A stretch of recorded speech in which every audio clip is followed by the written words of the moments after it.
Class 12 Hindi medium. आगे बढ़ते हैं हम। अध्याय नंबर 5 हम पढ़ रहे थे व्युत्क्रम आव्यूह और रैखिक समीकरण को हल हम कैसे करते हैं। इसके बारे में मैंने आपको जानकारी भी दी थी। अभी हमारा जो पहला टॉपिक चल रहा है वो चल रहा है व्युत्क्रम आव्यूह। उसमें हम व्युत्क्रम आव्यूह किसी भी आव्यूह का हम व्युत्क्रम आव्यूह कैसे प्राप्त करते हैं। 2x2 क्रम और 3x3 क्रम दोनों क्रम मैंने आपको बता दिए हैं और उसके बाद में हमने कुछ उदाहरण भी किए थे। उदाहरण के बाद में कल हमने कुछ क्वेश्चंस भी सॉल्व किए थे। उसी को आगे कंटिन्यू करते हुए मैं एक्सरसाइज यानी कि प्रश्नावली 5.1 का यहाँ पर आज आपके साथ में लेता हूँ प्रश्न संख्या 5। प्रश्न संख्या 5 में हमारे पास में एक आव्यूह दे रखी है। उस आव्यूह के लिए आपको कुछ सिद्ध करना है। आव्यूह आपके पास में ये दे रखी है 1/9 माइनस के 8 1 4 फिर आपके पास में 4 4 7 यहाँ 1 माइनस के 8 और 4 ये आगे दे रखी, जिसके लिए हमें सिद्ध क्या करना है। प्रश्न में आपको ये सिद्ध करना है A इनवर्स बराबर होगा AT। A इनवर्स किसके बराबर होगा? जो भी आव्यूह आपके पास में दे रखी है उसकी परिवर्त आव्यूह के बराबर होगा। ये हमें सिद्ध करना है। तो चलिए सबसे पहले LHS पद निकालना। और LHS पद निकालना इसका मतलब हमें किसका मान निकालना है? A इनवर्स का। और A इनवर्स का मान निकालना तो इसका मतलब आपके पास में फॉर्मूला मैंने आपको बताया था एडजॉइंट A अपॉन सारणिक A। और सबसे पहले A इनवर्स निकलेगा या नहीं निकलेगा उसकी जांच करने के लिए सबसे पहले हमें किसका मान निकालना होता है? सारणिक A का मान। अगर सारणिक A का मान 0 के बराबर है तो इसका मतलब A इनवर्स का मान नहीं निकलता। और सारणिक A का मान 0 के बराबर नहीं है इसका मतलब हम A इनवर्स का मान निकाल सकते हैं। तो सबसे पहले मैं यहाँ पर किसका मान निकालता हूँ? सारणिक A का मान। चलिए, पर उससे पहले मान निकालने से पहले हमें A को, ये जो 1/9 आपके पास में बाहर है, इसको हम क्या करते हैं? अंदर सभी पदों में भाग दे देते हैं। तो थोड़ा सा इजी रहेगा, क्योंकि 1/9 आपको दिक्कत करेगा। तो ये को मैं चेंज करता हूं तो देखिए क्या होगा। 8/9 1/9 4/9 4/9 4/9 7/9 1/9 माइनस 8/9 और 4/9। अब मैं यहाँ पर इसके सारणिक A का मान निकालता हूँ। देखिए क्या मान आता है। पहला अवयव आपके पास में दे रखा है। चलिए माइनस 8/9 ब्रैकेट, ये कैंसिल, इसको इससे गुणा कर दिया, ये हो गया आपके पास में 16/81 प्लस का 56/81। दूसरा माइनस क्या होता है? 1/9। चलिए ये कैंसिल, ये हो जाएगा 16/81 माइनस 7 को 1 से गुणा कर दिया 7/81। फिर तीसरा वापस प्लस का 4/9 का, आप देख सकते हैं ये कैंसिल, ये हो जाएंगे 32/81। इसको गुणा कर दिया 4/81। 16 + 56 72/81। इसको अगर मैं काट के लिखना चाहूँ तो 8/9। 16 में से 7 गए 9, तो 9/81, 9 को काट दिया तो यहाँ पर हो जाएगा 1/9। चलिए फिर अगला, यहाँ 32 और 4 36, इसको काटूंगा तो ये हो जाएगा आपके पास में माइनस का 4/9। चलिए गुणा करता हूँ तो देखिए 64/81 1/81 और यहाँ हो जाएगा 16/81 तो 81/81। तो उत्तर क्या आ गया? -1। आप देख सकते हैं ये 0 के बराबर नहीं, इसका मतलब यहाँ पर हम A इनवर्स का मान निकाल सकते हैं। अब A इनवर्स का मान निकालने के लिए दूसरा जो पद होता है हमारे पास में वो होता है एडजॉइंट A का मान आपको निकालना, मतलब इसका मान। और इसका मान निकालने के लिए एक तो मैंने आपको बोर्ड में जो हम करते हैं वो लॉन्ग प्रोसेस यानी लंबी विधि भी आपको बताई है और एक शॉर्ट ट्रिक बताई थी जहाँ पर हम उसकी जांच कर सकते हैं। बोर्ड में वो तरीका आपको नहीं अपनाना है, वो कोई कंपटीशन एग्जाम हो आप वहां पर अपना सकते हैं। तो चलिए मैं यहाँ शॉर्ट ट्रिक से इसको सॉल्व करता हूँ। एडजॉइंट A का मान तो सबसे पहले मैंने बताया था जो भी मैट्रिक्स आपके पास में दे रखे हैं उसके सभी अवयवों को आपको यहाँ पर लिखना है। चलिए लिखते हैं 8/9 1/9 4/9 4/9 4/9 7/9 1/9 8/9 4/9। अब लिखने के बाद में पहला और दूसरा इन दोनों के स्तंभों के अवयवों को मैं यहाँ लिखता हूँ 8/9 1/9, फिर ये दोनों को 4/9 4/9 1/9 8/9। लिखने के बाद में अब प्रथम और द्वितीय पंक्ति के अवयवों को आपको वापस नीचे रिपीट करना। चलिए करते हैं 8/9 1/9 4/9 -8/9 1/9। यहाँ देख सकते हैं 4/9, 4/9, 7/9, 4/9 और 4/9। ये करने के बाद में सीधा सा तरीका, ये कैंसिल, ये कैंसिल, इन दोनों को आपको कैंसिल कर देना। अब गुणा करना है बच्चों, गुणा तो इसको इससे गुणा करेंगे तो देखिए कितना हो गया 16/81। यहाँ गुणा करूँ 8 से तो 56 माइनस माइनस प्लस हो गया 81।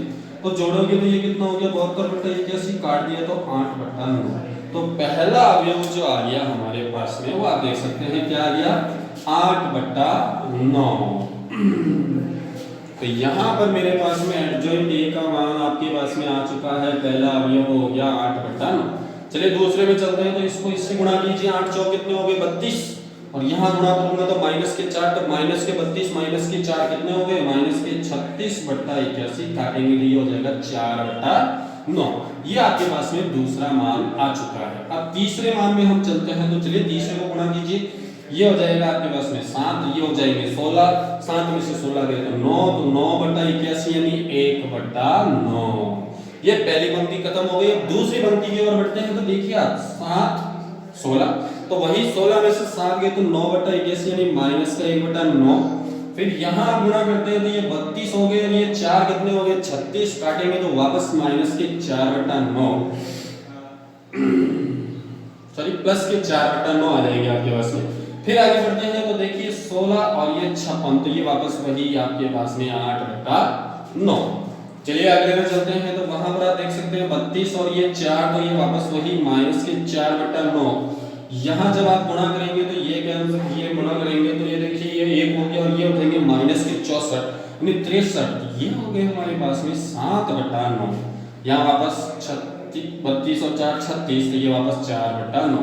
तो आपके पास में देख सकते हैं एडजॉइंट ए का मान हम निकाल चुके हैं। अब हमें सॉरी किसका मान निकालना है, यहाँ पर ए इनवर्स का मान निकालना है। ए इनवर्स के लिए फॉर्मूला था हमारे पास में एडजॉइंट ए अपॉन साइन के, और साइन के का मान आप देख सकते हैं क्या है -1। तो चलिए माइनस का अंदर आप गुणा कर देंगे, तो जो माइनस का है जो प्लस का है वो तो माइनस का, जो माइनस के हैं वो प्लस के, ये भी प्लस का हो गया, ये यहाँ माइनस का, फिर वापस माइनस का, फिर ये वापस प्लस का, ये भी प्लस का, ये भी प्लस का। तो चलिए हमारे पास में ये इनवर्स का मान आपके पास में आ चुका है। अब यहाँ पर जो हम मान निकालते हैं ये भी सॉरी प्लस का ही होगा यहाँ पर आपके पास में। अब इसका जो हमें निकालना है वो किसका निकालना है आपको, यहाँ पर हमें जो मान निकालना है वो बराबर में देख सकते हैं ए ट्रांसपोज। चलिए इसका ट्रांसपोज करना मतलब कहने का मतलब हमें क्या करना है, कॉलम को पंक्तियों में बदलना है। तो बदलेंगे तो क्या हो जाएगा, पहला था 8/9, तो ये तो ऐसा कैसा, दूसरा 4/9, तो इसको यहाँ लिखेंगे तो 4/9, तीसरा वापस भाग दूंगा तो यहाँ 1/9, पंक्तियों को स्तंभ में लिख रहा हूँ, दूसरी पंक्ति को लिखेंगे तो ये 1/9, 4/9 माइनस के 8/9, फिर आप देख सकते हैं 4/9, 7/9 और 4/9। तो आप देख सकते हैं दोनों का मान क्या है हमारे पास में बराबर है। तो ये मैंने यहाँ पर आपके लिए सिद्ध कर दिया कि ए इनवर्स का मान किसके बराबर हो गया, ए की परिवर्त अवयव के बराबर। अगले प्रश्न में चलते हैं हम। अगला प्रश्न जो है मैं यहाँ पर देता हूँ प्रश्न संख्या 7, जहां पर हमारे पास में एक अवयव दे रखी है ए, और उस अवयव का मान आपके पास में जो दे रखा है वो क्या दे रखा है वो देखते हैं हम, वो दे रखा है 504। दूसरी पंक्ति में हम चलते हैं तो वहां अवयवों की संख्या है हमारे पास में 2 3 2, और तीसरी पंक्ति में वो हो गए 1 2 1। दूसरा हमारे पास में अवयव नहीं दे रखी है, उस अवयव की व्युत्क्रम अवयव यानी बी इनवर्स का मान दे रखा है, वो क्या दे रखा है 1 1 1। फिर आपके पास में 3 4 3 और 3 3 4, ये हमारे पास में मान दे रखा है। तो हमें यहाँ पे जो मान ज्ञात करना है वो किसका मान ज्ञात करना है, ए बी इनवर्स का मान ज्ञात करना है। तो हमने एक ऐसा उदाहरण कल हल किया था जहां पे मैंने सिद्ध किया था कि ए बी इनवर्स का मान किसके बराबर होता है, वो होता है हमारे पास में B inverse dot A inverse के बराबर। तो सीधा सिंपल सा है, बी इनवर्स का मान प्रश्न में आपको दे ही रखा है, हमें सिर्फ मान किसका ज्ञात करना है, यहाँ पर ए इनवर्स का मान ज्ञात करना है। जहां पर आपके पास में अवयव ए दे रखी है और ए इनवर्स का मान ज्ञात करने से पहले सबसे पहले हमें ये जांच करनी है कि ए इनवर्स का अस्तित्व है या नहीं, और अस्तित्व कब होता है, जब सारणिक ए का मान 0 के बराबर नहीं होता। तो चलिए हम जांच करते हैं। तो चलिए पहले अवयव से 5, ये कैंसिल गुणा करेंगे तो 3 माइनस 4, फिर दूसरा तो आपके पास में 0 ही है, फिर प्लस के 4, तो देखिए ये कैंसिल 4 माइनस 3, या माइनस का 1 को 5 से गुणा कर दिया, माइनस के 5 या प्लस के 1 को 4 से गुणा कर दिया, 4 उत्तर आ गया हमारे पास में माइनस का 1 जो कि 0 के बराबर नहीं है। इसका मतलब यहाँ ए इनवर्स का अस्तित्व हमारे पास में है। तो अब हमें यहाँ पे इनवर्स ज्ञात करनी है। तो इनवर्स ज्ञात करने के लिए सीधा सा तरीका, सीधा सा फॉर्मूला मैंने आपको बता रखा है। फॉर्मूला क्या था हमारे पास में, इनवर्स बराबर फॉर्मूला था एडजॉइंट ए बटा सानिक ए का मान, और सानिक ए का मान आप निकाल चुके हैं। मान क्या था हमारे पास में, माइनस का 1। तो अब हमें यहाँ पे सिर्फ मान किसका निकालना है, एडजॉइंट ए का। चलिए एडजॉइंट ए का मान निकालना है। तो अभी हमने शॉर्टकट की यहाँ पे हल की है। सबसे पहले अवयवों की संख्या को हम लिख लेते हैं। तो 5 0 4 2 3 2 1 2 1। फिर उसके बाद में मैंने सीधा सिंपल सा तरीका आपको बता रखा है, पहला स्तंभ दूसरा स्तंभ दोनों स्तंभों के अवयवों को आपको पीछे लिखना है। तो चलिए हम लिखते हैं। तो 5 2 1 0 3 2 लिख लिया आपने। पहले हमने स्तंभों के अंकों को लिखा, अब हम पहली और दूसरी पंक्ति के अवयवों को रिपीट करते हैं। तो पहली पंक्ति के अवयवों को नीचे लिखेंगे तो 5 0 4 5 0। फिर उसके बाद में दूसरी पंक्ति के अवयवों को तो 2 3 2 2 3। अब उसके बाद में सीधा सा तरीका मैंने आपको बता रखा था कि यहाँ पर इस पंक्ति और इस स्तंभ को हमें क्या करना है, कैंसिल कर देना है। कैंसिल करने के बाद में आप सीधा सीधा मल्टीप्लाई करना है, क्रॉस मल्टीप्लाई, जिससे हमारे पास में एडजॉइंट ए का मान आ जाएगा। तो चलिए पहला मान निकालते हैं। 3 को 1 से गुणा कर दिया 3, फिर इसको इससे गुणा माइनस के 4, तो उत्तर आ गया माइनस का 1। तो पहला अवयव हो गया माइनस का 1। यहाँ देखिए 8 माइनस 0 तो ये 8 हो गया, फिर 0 माइनस के 12 तो ये माइनस के 12 हो गए। दूसरी पंक्ति में चलते हैं। तो 2 माइनस 2 0 हो गया, यहाँ 5 माइनस 4 1, यहाँ 8 माइनस 10 यानी माइनस के 2। तीसरी पंक्ति में भी आप चल सकते हैं। 4 माइनस 3 यानी 1, फिर 0 माइनस 10 यानी माइनस के 10, 15 माइनस 0 यानी प्लस के 15। तो ये आपके पास में एडजॉइंट ए का मान आ चुका है। अब हम यहाँ पर हमें मान किसका निकालना था, ए इनवर्स का मान निकालना था। तो आप देख सकते हैं इनवर्स का मान निकालना मतलब एडजॉइंट ए बटा सानिक ए का मान, और सानिक ए का मान हमारे पास में क्या रखा, माइनस 1। इसका मतलब इस माइनस का हमें अंदर क्या करना है, गुणा करना है, जिससे हमारे पास में इनवर्स का मान आ जाएगा। तो आप गुणा करेंगे तो जो उत्तर आपके पास में माइनस में है वो किसमें हो जाएंगे, प्लस में, और जो प्लस के है वो माइनस के। तो यहाँ गुणा करता हूँ तो ये प्लस का 1 हो गया, ये माइनस के 8, यहाँ प्लस के 12, ये तो 0 था ही, ये आपके पास में माइनस का 1, ये प्लस के 2, फिर आपके पास में माइनस 1 प्लस के 10 और माइनस के 15। तो ये हमारे पास में इनवर्स का मान आ चुका है। अब हमें यहाँ पर जो मान निकालना है वो ए बी इनवर्स का मतलब किस किस को गुणा करना है, B inverse dot A inverse को। चलिए हम गुणा करते हैं। तो B inverse dot A inverse, सबसे पहले बी इनवर्स का मान तो आप देख सकते हैं 1 1 1 3 4 3 और 3 3 4, ये तो हो गया हमारे पास में बी इनवर्स का मान। अब इसको गुणा करना है ए इनवर्स, मतलब जो मान अभी आपने निकाला 1 0 माइनस 1 माइनस 8 माइनस 1 10 12 2 और माइनस के 15। चलिए अब हम यहाँ गुणा करते हैं। तो मैंने आपको सीधा सीधा तरीका बताया था मैट्रिक्स में कैसे गुणा करते हैं अवयव में। सबसे पहले स्तंभ के अवयव को इसके ऊपर रखिए। तो 1 0 माइनस 1, अब सीधा सीधा गुणा कर दीजिए। तो ये 1 हो गया, 0 हो गया, माइनस के 3, 1 हो गया, 0 हो गया, माइनस के 3, यहाँ 1 हो गया, यहाँ वापस 0 हो गया, और ये हो गया माइनस के 4। अब दूसरे स्तंभ के अवयव को लेते हैं। तो -8 -1 10, तो यहाँ गुणा करेंगे तो माइनस का 1 माइनस का 3 प्लस के 30, यहाँ गुणा करेंगे तो माइनस का 8 माइनस का 4 और 30, और यहाँ गुणा करेंगे तो वापस 8 3 और यहाँ 40। तीसरी पंक्ति के अवयव को चलते हैं। तो 12 2 और माइनस के 15, तो यहाँ गुणा करूंगा 12, यहाँ हो जाएगा 6, यहाँ हो जाएगा 45। फिर आप आगे बढ़िएंगे तो देखिए क्या आ जाएगा, यहाँ फिर वापस 12, यहाँ 8, यहाँ 45, और फिर तीसरे में 12 6 और 60। अब इन सबको आपको प्लस माइनस करके हल करना है। तो चलिए अब हम हल करते हैं। तो देखिए आपके पास में ए बी इनवर्स का मान क्या आता है। तो ए बी इनवर्स का मान आ गया हमारे पास में, वो क्या हो गया, 3 में से 2 गए तो माइनस के 2, 3 में से 1 गया 2, यहाँ पे भी 2, यहाँ 4 में से 1 गया तो माइनस के 3, 8 और 3 11, 30 में से 11 गए 19, 30 में से 12 गए 18, और 40 में से 11 गए तो कितने आ गए 29। फिर आपके पास में 45 में से 18 गए तो 27, फिर आपके पास में 45 में से 20 गए तो 25, और यहाँ 60 में से 18 घटाएंगे तो 45। तो ये आ गया हमारे पास में ए बी इनवर्स का मान। आगे बढ़ते हैं हम प्रश्न संख्या 8 में।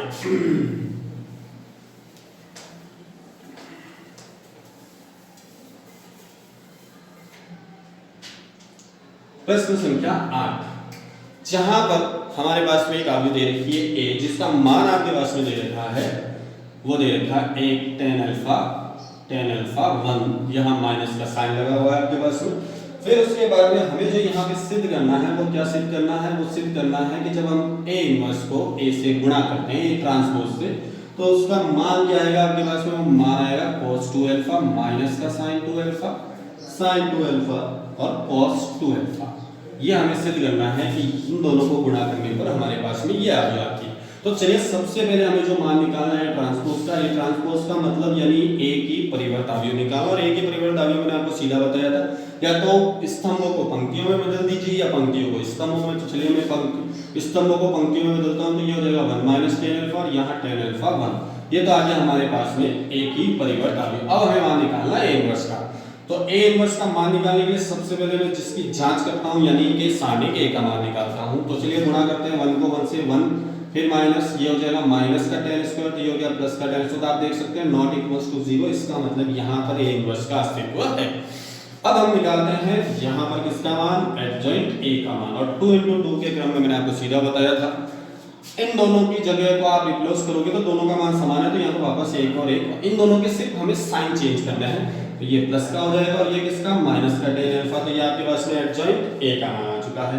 अब एडजॉइंट ए का मान आपके पास में आ चुका है, तो चलिए हम क्या करते हैं, सीधा सिंपल सा ए इनवर्स का मान निकालने के लिए फॉर्मूले में मान रखते हैं। तो एडजॉइंट ए का मान तो ये हो गया आपके पास में, और सारणिक ए का मान तो नीचे तो हो गया 1/1 प्लस टेन स्क्वायर अल्फा, और यहाँ 1 टेन अल्फा माइनस का टेन अल्फा और 1। अब चलिए इन दोनों पदों को हमें क्या करना है, गुणा करना है। चलिए गुणा करते हैं यहाँ पर ए इनवर्स डॉट ए की पावर टी, तो यहाँ पर 1 + 1 टेन स्क्वायर अल्फा। सबसे पहले ए इनवर्स का मान तो 1 टेन अल्फा माइनस का टेन अल्फा और 1।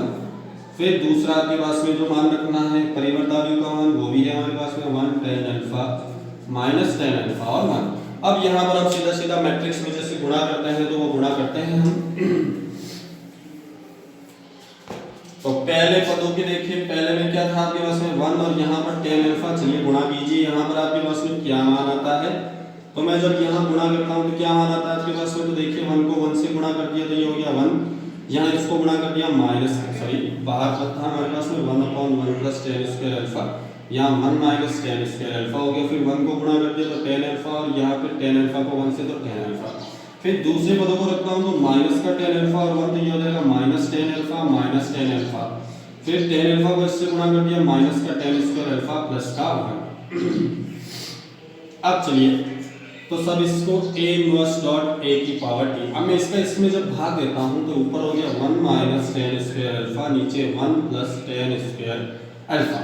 यहाँ पे माइनस माइनस तो प्लस का, सॉरी 2n अल्फा, और ये हो जाएगा 1 प्लस टेन स्क्वायर अल्फा। यहाँ पे भी जब इन दोनों को प्लस कर दिया तो 2 tan alpha upon 1 plus ten square alpha, और लास्ट में आपके पास में वही 1 minus ten square alpha plus 1 ten square alpha. ये सूत्र आपको पता है cos 2 थीटा का होता है, और ये सूत्र हमें भी पता है किसका होता है, sin 2 थीटा का। अब यहाँ पे थीटा नहीं है, कोण की जगह क्या है हमारे पास में, अल्फा है। तो यहाँ पे फॉर्मूला जो बन जाएगा वो किसका बन गया आपके पास में, तो वो फॉर्मूला बन गया हमारे पास में, ये बन गया cos 2 अल्फा का। यहाँ पे माइनस का साइन तो था, ये हो जाएगा sin 2 अल्फा, यहाँ पे वापस sin 2 अल्फा, और यहाँ पर वापस cos 2 अल्फा। तो ये सिद्ध हो गया आपके पास में कि जब ए इनवर्स को हम परिवर्त अवयव से गुणा करते हैं तो उसका मान ये आता है, ये आ चुका है आपके पास में, तो LHS बराबर RHS। तो ये थी हमारे पास में प्रश्नावली 5.1, जिसके प्रश्न मैंने आपको हल करवाए हैं। यहाँ पर यहाँ तक हमने जो पढ़ा था वो पढ़ा था व्युत्क्रम आव्यूह कैसे हल करते हैं। इसके बाद में जो टॉपिक्स हैं हमारे पास में वो है छोटे छोटे टॉपिक्स हैं, पहले मैं वो क्लियर करता हूँ। सबसे पहला है हमारे पास में, अगर आपके पास में कोई भी 3 बिंदु यानी 3 शीर्षों के निर्देशांक आपके पास में दे रखे हैं और उस त्रिभुज का आपको क्या ज्ञात करना है, क्षेत्रफल, तो उसको हम सारणिक की सहायता से हल कर सकते हैं। तो त्रिभुज का क्षेत्रफल ज्ञात करना, जहां पर आपके पास में शीर्ष A x1 y1 x2 y2 C x3 y3 अगर ये दे रखे हैं तो इससे हम त्रिभुज का क्षेत्रफल ज्ञात करते हैं। तो उसका सूत्र क्या होता है, यहाँ होता है x1 y1 यहाँ 1, यहाँ x2 y2 1 और यहाँ x3 y3 1। इस सूत्र से आप त्रिभुज का क्षेत्रफल ज्ञात कर सकते हैं। और आगे क्या चलता है हमारे पास में, 1/2। चलिए एक उदाहरण लेते हैं इसके लिए। तो उदाहरण में यहाँ पर लेता हूँ तो क्या हो गया आपके पास में, a का मान जैसे मैंने ले लिया 2 3, b का मान ले लिया 3 1 और c का मान ले लिया मैंने 2 2। यहाँ पर हम इस त्रिभुज का क्षेत्रफल निकालते हैं। तो चलिए 1/2। तो सबसे पहले x1 का मान 2 हो गया, y1 का मान 3 हो गया, फिर 1, फिर आपके पास में x2 y2 के मान 3 1 1, फिर आपके पास में 2 2 और 1। अब इसको हम हल करते हैं कि 1/2 ऐसा कैसा, सबसे पहला पद प्लस का 2, ये कैंसिल तो गुणा करेंगे तो 1 माइनस के 2, फिर पहला प्लस का तो दूसरा माइनस का माइनस के 3, इसको काट दिया 3 माइनस के 2, फिर आपके पास में तीसरा पद प्लस का तो ये प्लस का 1, तो यहाँ पर आप देख सकते हैं तो ये कैंसिल 6 माइनस के 2। चलिए इसको हल करते हैं, 1/2 ये हो जाएगा माइनस का 1 गुणा कर दिया माइनस के 2, यहाँ 3 माइनस 2 1 हो गया, इसको गुणा कर दिया तो माइनस के 3, 6 में से 2 चले गए तो कितना बच गया 4, तो ये बच गया आपके पास में प्लस के 4। अब देख सकते हैं 3 को 5, 5 में से 4 गए तो माइनस का 1/2, पर त्रिभुज का क्षेत्र कभी भी ऋणात्मक नहीं होता है, तो इसको हम किस में लिखेंगे प्लस का 1/2, क्षेत्रफल वर्ग में होता है इसलिए वर्ग इकाई, ये हमारे पास में इसका उत्तर आ चुका है। ये था त्रिभुज का क्षेत्रफल ज्ञात करना, जहां पर आपके पास में 3 बिंदु के निर्देशांक दे रखे हो प्रश्न। दूसरा आता है 3 बिंदु के सरेख होने की शर्त।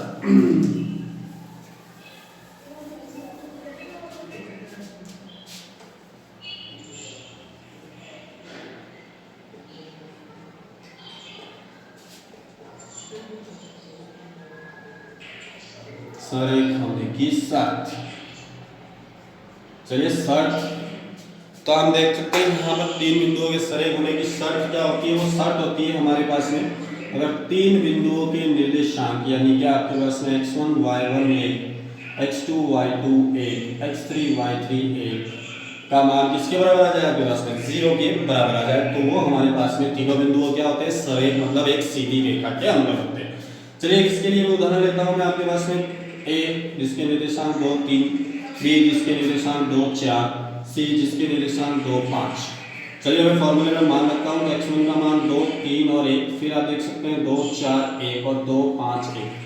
तो हमने एक नियम पढ़ा था सारणी के अंदर के किन्हीं भी दो स्तंभों या दो पंक्तियों के अवयवों की संख्या समान हो तो उस सारणी का मान शून्य होता था। आप देख सकते हैं प्रथम स्तंभ और तृतीय स्तंभ, सॉरी मैं यहाँ पे 3 ले लेता हूँ, तो आप देख सकते हैं प्रथम पंक्ति और ये जो लास्ट वाली पंक्ति है इसमें अवयवों की संख्या समान है, इसका मतलब r1 बराबर r3, और जब दोनों बराबर हो तो हम सीधा इस स्थानिक का मान क्या लिख सकते हैं 0, तो ये हमारे पास में इसका उत्तर आ गया। अब हम आगे बढ़ते हैं, तीसरा यहाँ पर जो टॉपिक है हमारे पास में वो है दो बिंदुओं से जाने वाली रेखा का समीकरण।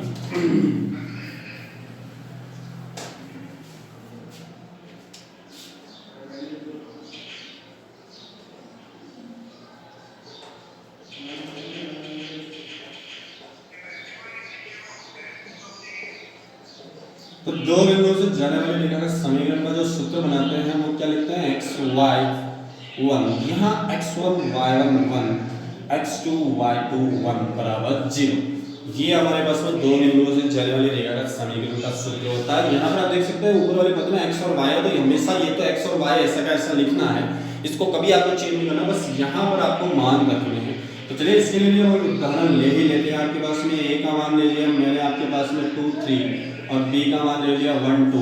इन दो बिंदुओं से जाने वाली रेखा का समीकरण हमको बताना है, तो चलिए रखते हैं मान, तो यहाँ पर x y 1 ऐसा कैसा, यहाँ x1 का मान 2, y1 का मान 3 1, फिर आपके पास में 1 2 और 1 बराबर 0। अब इसको हम हल करते हैं, तो पहला पद x, ये कैंसिल 3 को गुणा करके 3 माइनस 2, फिर दूसरा माइनस का y, ये कैंसिल तो 2 माइनस का 1, फिर प्लस का 1, तो तीसरा ये कैंसिल 4 माइनस 3 बराबर 0।